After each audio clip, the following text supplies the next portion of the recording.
Hail and well met. Welcome to the pregame hangout for our Villains Wanted game. It's getting really exciting in the in the realm of D&D jobbers.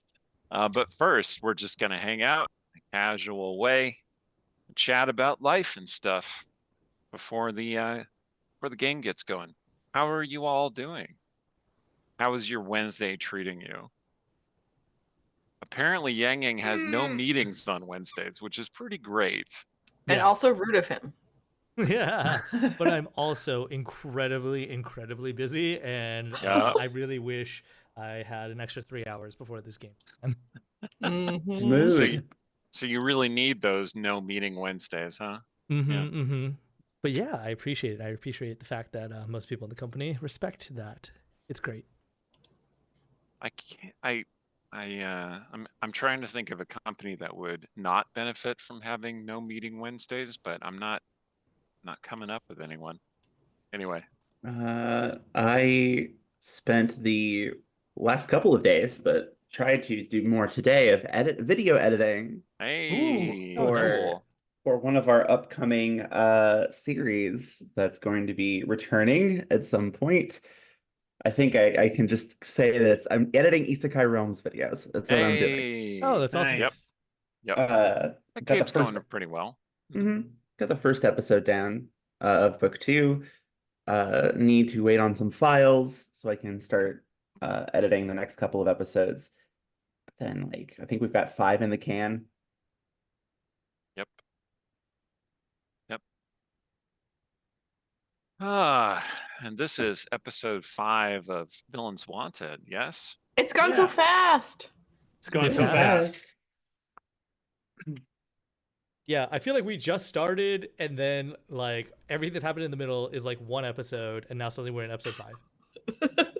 I want you to know Boom. is the GM too. It's just like I sit, we've probably all been there where you sit down and you go, okay, this is how it's gonna go, and then you're like, oh wait, it's gonna go like that. It's gonna go so fast. There's not much plot that can truly happen in here. Yeah, It's true. I kind of like the pace actually. Everything seems to be pulled together fairly quickly and in a coherent way. Yeah, I'd love it if we could all do like an extra session afterwards and just like chat for maybe an hour, or however long it needs to be, about just our thoughts about this adventure and what we expected, or things that went wrong or went right, et cetera, afterwards. If you all are down for that. yeah. I can share secrets of stuff people missed. Oh yes, That'd be please fun. do. Oh, Because I Sounds know good. Apathy, who Amanda, who's not here, Apathy, before she left the sewers, knows proactively there was something there that was missed. Yeah. Yeah, I have my own theory about what it is, but I'll be excited to see what the actual answer is. and it's such a fun thing when you talk to the DM or game master after the game, because you know what happened, and for us it feels so organic. Like, obviously Jake did all this planning to make this crazy thing happen, and in reality it was like a totally different thing that was planned, but it just all fell together in this other way instead, that we were just like, he's a genius. Oh! And The not that you're improv not, but you skills. know what I mean. Yeah, Yeah. the improv skills are legit. Yeah, I'm super curious what things happened exactly as you thought, and then what things happened like completely differently. Oh, sure. Yeah. But We should save chat. that, It'll be save fun that for later. Yeah. Yeah. Yeah, that's so, Allie, for the working on the videos. I don't know how much video skill you have or not. I often am trying to teach myself After Effects, right? Mhm. And I just want to like give a shout out to the grind, right? The For sure. grind. So with this one episode that I've been editing, I've recently finished it, but like there was a point where I was trying to figure out the subtitling because we're filming it in a very different way. Normally we film through OBS. Like we get the overlay set up. It's all, ready, and we just kind of record through there. I slap it into my video editing software and just kind of like edit around to get it to the right size, and usually that's it. Depending on like how much of like, people's names and things like that I have to put in.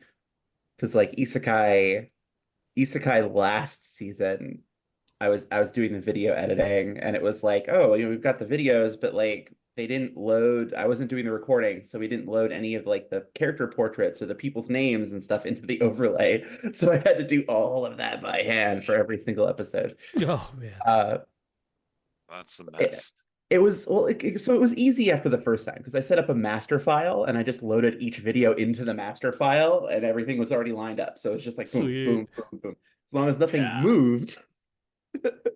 But that worked. But this time what we're doing is we're filming the Zoom so that I can put it into my editing software and basically do everything in the editing software. So like setting up the overlay, all the different like individual player windows.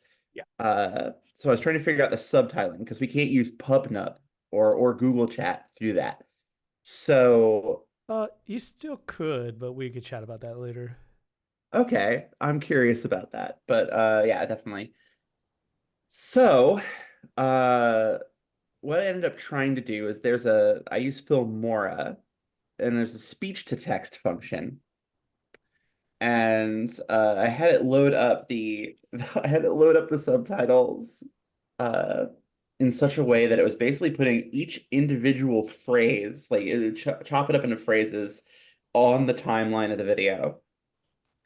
And then but then I would have to take each individual segment and move it underneath the corresponding person's portrait and resize it one by one by one. Oh. It took me 4 hours to do 10 minutes for one person. And Yeah. I was like, rage. And finally I figured out that like, oh, I can just have it do it as a big old chunk instead of the individual phrases. But that means I can't go in and edit any of like the typos or like any, like weird misspellings of character names or places. So it's got the first episode has some interesting spelling choices, but so would PubNub. So Yeah. can't really Yeah. get around that. Yeah. And plus I think sometimes viewers enjoy some of those mistranslations. Mm-hmm. But yeah, but once I figured out that, it literally takes like a few minutes to get everything lined up right. But this way I don't have to like during the entire recording have to sit there and like be prepared to, oh, this is a one-on-one with this person. I gotta swap to this like as quickly as I can or something like that. I can just kind of film the whole thing and then go in and do it after the fact, which is nice. Yeah. That's why in the land of like when I used to work in post-production film deliveries to bigger studios, you hire a company to do it because you also have to have it translated for subtitling in so many languages. So it's like a specialty workplace that would just do this for you entirely. And so you send your file and your script. But like it's so tedious. It's so much work. Woof. Yeah. Oh yeah. You're a hero. Sound I- engineers are heroes on every set, and Mhm. editors too. Like, so I've had to go in and manually normalize somebody's volume, like in a live play, because just that one mic was like 40% lower than everybody else's, and that just takes a long time because you have to hunt for each of the pieces where they're talking.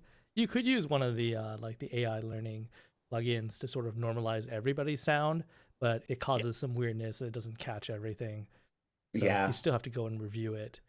And it might be, I mean, it's not so bad for shorter videos. It's still a pain for shorter videos. But when you're talking about like a TTRPG session, which is about like 2.5 to 3 hours, woof, it takes like as long, if not longer, to hunt those things down.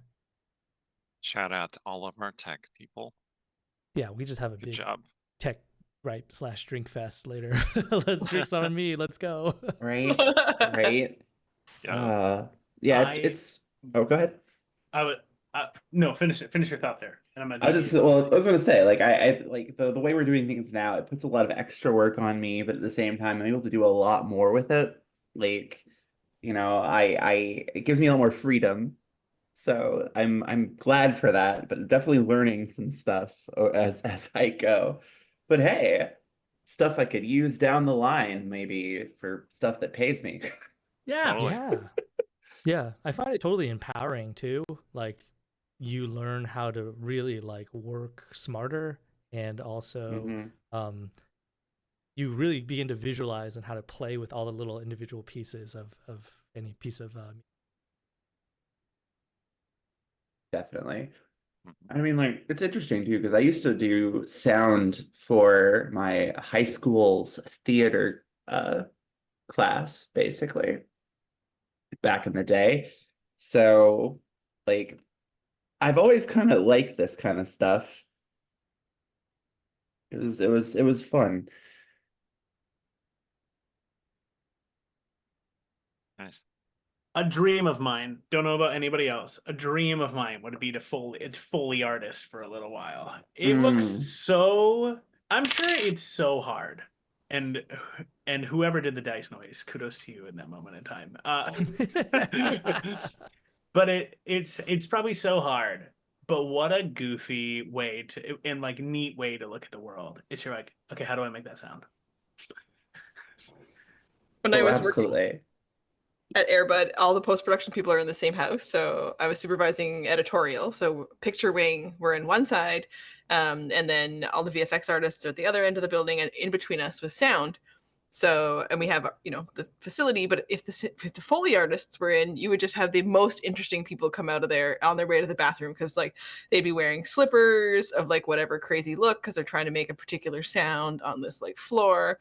And then one time they were trying to make the sound of a box of chocolates falling. They needed lots of like little papers. And so they kept coming up to be like, does this sound like it to you? And they're crinkling weird things in your ear. And you're like, ah! Oh, They I seem kind of like love they're having the that. best time.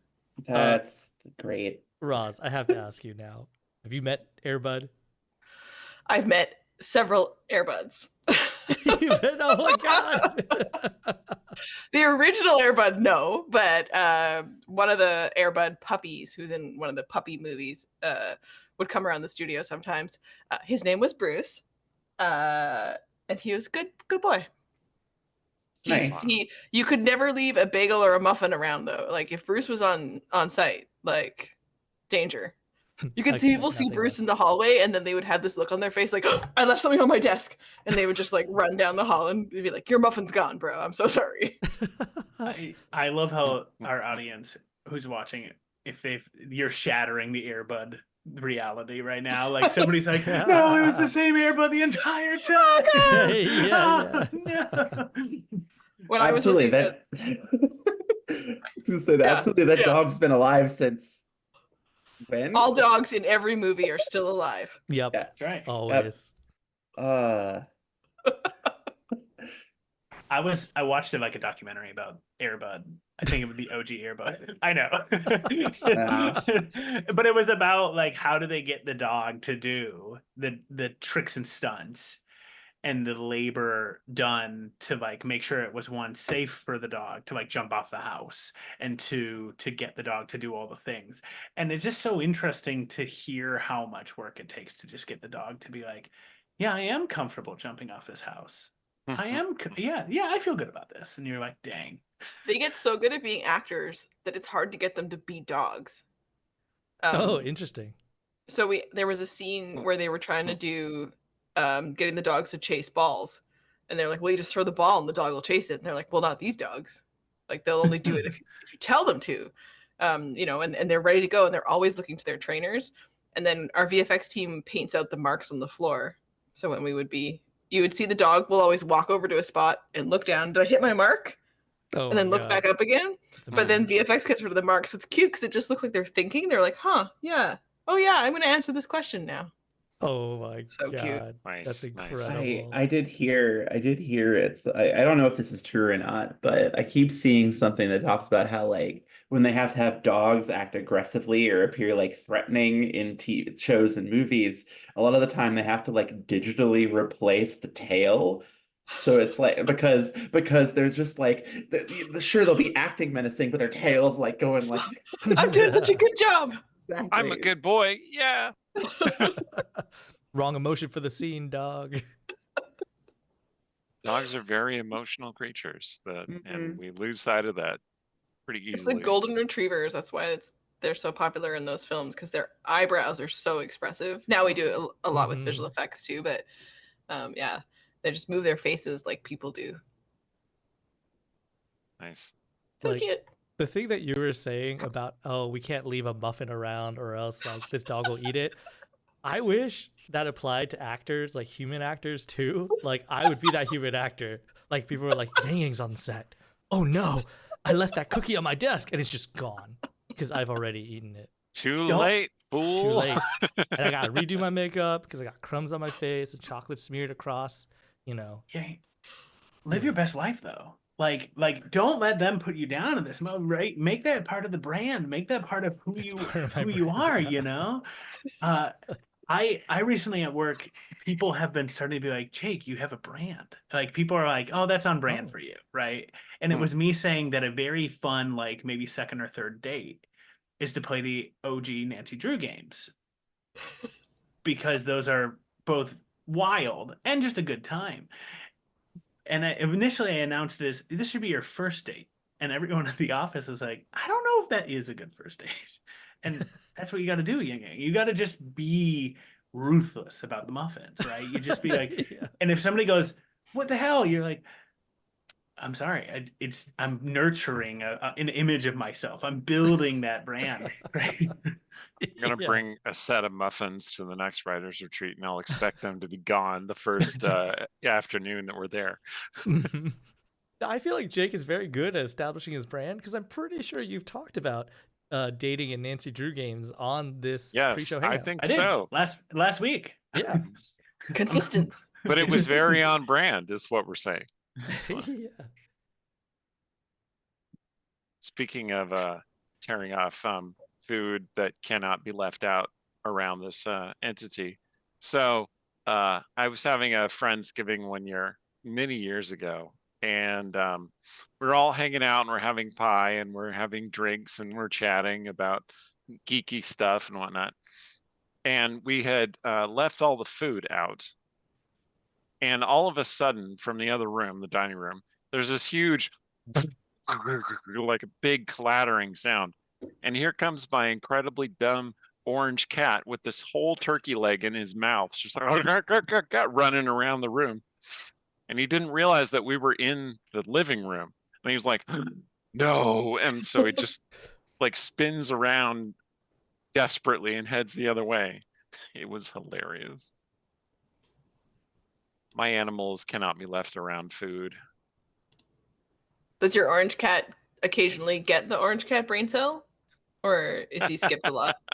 Well, we now have a different orange cat, and this orange cat gets the brain cell periodically. That old orange cat Oh. never got the brain cell, though. Never, is- ever, ever. I get that. I feel that, honestly. I feel like sometimes I have orange cat energy, but maybe that's just me. Like my partner is definitely black cat energy, Mm, and I am like orange cat energy. that's funny. We make That's, quite the that's pair. believable. When you said black cat energy, my brain went to like Marvel Black Cat, and it took me a second to just like parse what was happening. I But mean, now I'm on board. I That's not think that far off. it is always okay to think about Marvel Black Cat as much as you want. So, Which Who's that? oh my God. Jake. So, I'm thinking of Spider-Man supporting Sabrina's Black character. Cat. Spider-Man supporting character, Catwoman, except not Catwoman. I'm looking it up. It's okay. Yeah. It's okay. I I just was got gonna say pictures of I was gonna say bisexual Catwoman, but I don't know if No, actually the Catwoman is bisexual. I don't Catwoman know. Oh, is. this Yes. this person. Good to Okay. know. fantastic. I was gonna say though, It's more the a source whole of like, bisexualism, right? yeah, like my orange cat energy being like attracted to black cat energy kind of explains some of the characters I have preferences for in like 90% of the media I play. I can see it. I mean, yeah. No one is surprised. Yeah. Thanks, Eric. Keep giving Allie a hard time. Like, you have a character type. She's like, no, I don't. I'm like, yeah. I've noticed you might have a type, Allie. You got a brand. I Got a do. I do have a brand. brand. I do have a brand, and it's apparently women in fantasy games that could and probably would stab me. Yep. Femme Is it fatales. bad? Gotta Is it love a bad woman that- who will just kill me. Yeah. I've recently discovered in my playing that I think that I gravitate towards characters that will inevitably be betrayed by the party. In like that they're just goofballs who eventually naively are like, "Oh, okay, party, I'll go into that room first," and the party's like, "And we shut the door." And I'm like, "No!" Oh my god. You're the was it the sparrow? You're the canary? The canary in the coal I'm the mine. canary in the coal mine. The canary of the party. It's funny. I'm sure they appreciate you. How many characters have you made in that group? Too many. Oh, okay. I did have a really good like meta moment just briefly, which is that I played in like when we were running tables at a local card shop. I had to sit down. I played a one shot with them because it was helping manage the other tables, and just made a random character, right? Classically, by the end of the adventure, they left me tied up next to a dead prince, and the city guard was showing up on scene, right? So it's sort of like, ha ha, he he. The one shot character gets defeated. 3 campaigns later, 3 years later, this character walks in and goes, "Hey guys, I got out of the city jail, and it's been 3 years." Like exactly the amount of time it took to get there. I kind of did, you do the math quick, and I was Amazing. like, "You guys all had a good reason to do that. That's what I assume you did." And you see everyone at the table go, Well, I love that though. That's fantastic. Yeah, that's awesome. a slow descent to madness that only the other players control. It's based upon how much like truth they share at any given moment. Yeah. Oh yeah. man. Oh man. A ticking time bomb that they're arming themselves. They're Also, increasing your the villain payload. origin story. Yeah. What do you think is your personal villain origin story? Like if you had a choice. So let's say I show up, I have a button. I'm saying if when you push this button, in the next month your origin story will trigger, but you get to decide what it is. What would be like what do you think would be like a fun way Wait. for you to turn into a villain? In D&D or in real life? Real life. Okay. just a never ending. Oh, no, just a regular, recurring Friday 4 p.m. meeting. I think that would do it. I think I would last 3 weeks. Nice. I think somebody Mm. would like buy out all these companies that I have stock in and like manipulate the crap out of it and like funnel it to Trump's campaign or something. So all my retirement I mean, is worthless. depending on how Isekai realms go, you may see my villain origin story. Oh. We'll see. Oh. Hey, your character's chaotic good, apparently. I like how you added the apparently. Oh, we're at 6:25. Roz, do you have do you want to throw in your answer real quick before we go to the Probably I just get to get put in charge of everything. Oh, Oh, nice. Ooh, the power would go nice. to your head, huh? Oh man, I Good would one. try to do good, but dang. But it would quickly fall apart. You do bad in the service of good? It would start out with great intentions. I'm gonna throw out there. for me, it's just stubbing my toe. It's just the smallest. It's just one stub and it's all over. So long, humanity. It was on the edge. Gotta watch out for chair legs and corners while Jake is around. That's right. Okay, we'll be back in about 4 minutes. See you then.